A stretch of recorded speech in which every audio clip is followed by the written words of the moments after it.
Guys আজকের মকর সংক্রান্তিতে অনেকে অনেক মজা করবে, পিঠে খাবে এবং যারা বাড়ির বাইরে আছে বাড়িতেও যাবে। কিন্তু আমি তো আর যেতে পারছি না, কারণ আমার অনেক দূরে, এখন বাড়িতে যাওয়া অসম্ভব ব্যাপার। যাই হোক, আমি আমার মতো কাজ করে যাচ্ছি, ডিউটি যাবো তাই রান্না করছি, কি আর করা যাবে। মানে মকর সংক্রান্তির সঙ্গে আমার রিলেশন কোনো কিছু নেই, এরকম একটা ব্যাপার। যাই হোক, ডিউটিতে বেরিয়ে পড়লাম।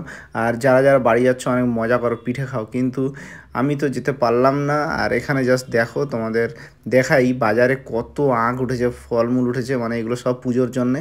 এই সব টাইমগুলোতে বাড়ি থাকা খুবই দরকার, কিন্তু জানি না কপালে কবে আছে সেরকমভাবে বাড়ি ফেরা।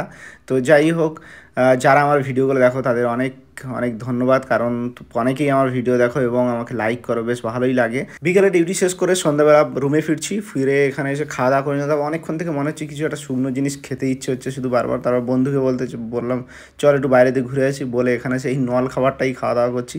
তো যাই হোক, কেমন লাগলো তোমাদের ভিডিওটা অবশ্যই তোমরা লাইক করে কমেন্ট করে জানিও।